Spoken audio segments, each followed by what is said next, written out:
Minnesota, a Minneapolis suburb with a population of around 40,000 within the city limits at the time.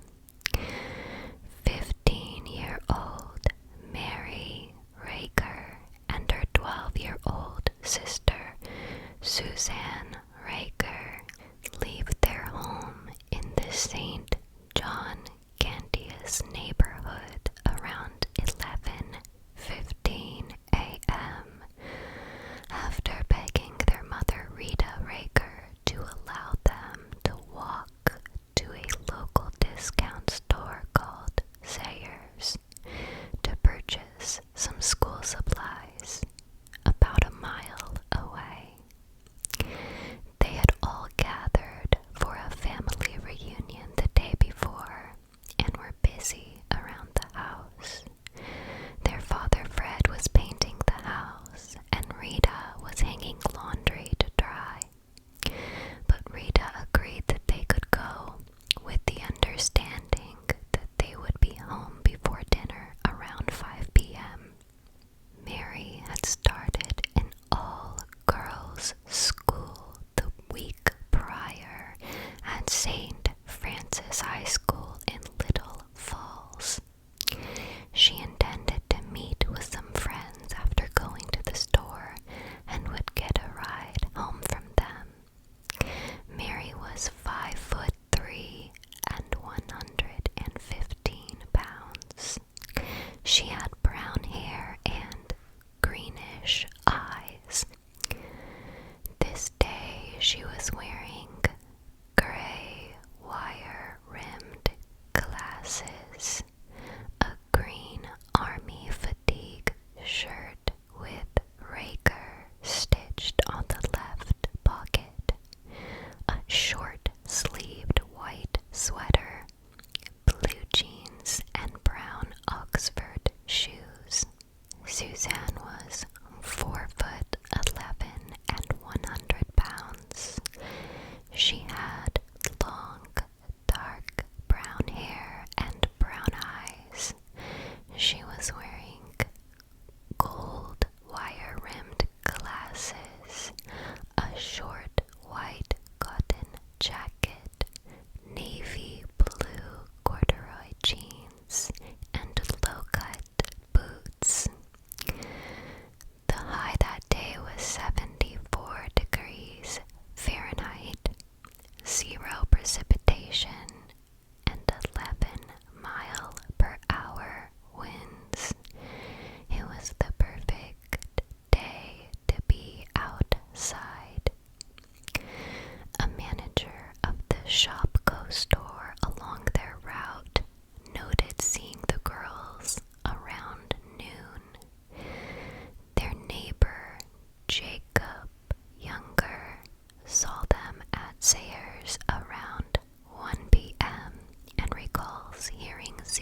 On Saturday, September 28th, 26 days after Mary and Suzanne went missing, a local boy, also around Mary's age, named Russ Platts, and a friend were at the rock quarry when they stumbled upon the body of Suzanne Reker in the tall grass.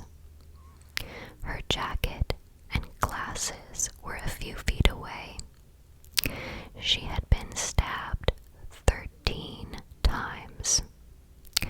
Several hours later, a dive team located Mary under 40 feet of water.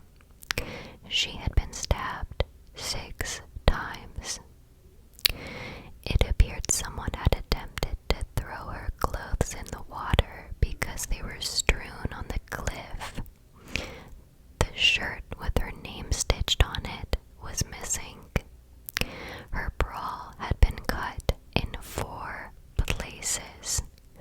The watch that she was still wearing was frozen at 3:25 p.m. Almost 47 years later, no one has been tried or convicted of this horrible crime due to lack of evidence. However, having occurred in 1974, there are several alleged suspects that were all not being very good people around this time in this specific area that we're going to talk about in no particular order. Some may or may not have been ruled out by police at this time, but are still worth mentioning in my opinion.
situation a homicidal individual. He was sentenced to 40 years in prison for robbery and kidnapping, but was not charged for the attempted murder and the assault. He only served 10 years. In 1988, a former girlfriend alleges that he broke into her home and assaulted her at knife point. He was only found guilty of false imprisonment and burglary. In 1992, a woman alleged that he drove her to a remote location and assaulted her. After a year of searching for him, police located him in Arizona, living under his brother's name. His brother, who was in prison at the time for shooting his roommate while he was asleep, he was again acquitted of the alleged assault charges. He then married and had children. He denied any involvement in the Raker case.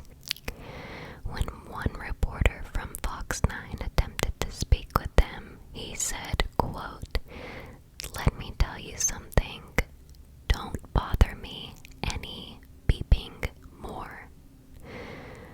Russ Platts, who worked as a bagger at Sears discount store alongside Herb and also attended the same alternative school, had his suspicions at the time of the murder that Herb could have been involved. He remembers Herb parking in the store parking lot on his day off, playing with his knife and staring at people. Russ even asked him point blank if he had any involvement. Herb responded with a hiss. Russ did contact police about this encounter and his suspicions at the time, but apparently nothing came out of this. In 2016, Reker found out that Herb had been hospitalized for liver failure. Always having her suspicions about him, she got up the nerve to confront him. She wore a wire, and the conversation lasted for 21 minutes. She told him who she was and that she had waited 42 years for this. He gave her his word that he didn't do it. He asked why she couldn't just put this behind her. She said because those were my children, and as long as I'm alive, I'll be searching for their killer. He then said, "I'm going to hell." She told him that she's been praying for him for years and that he still has time to confess and get right with God. He became angry and shut the conversation down. Rita says for her, the search is over. She has no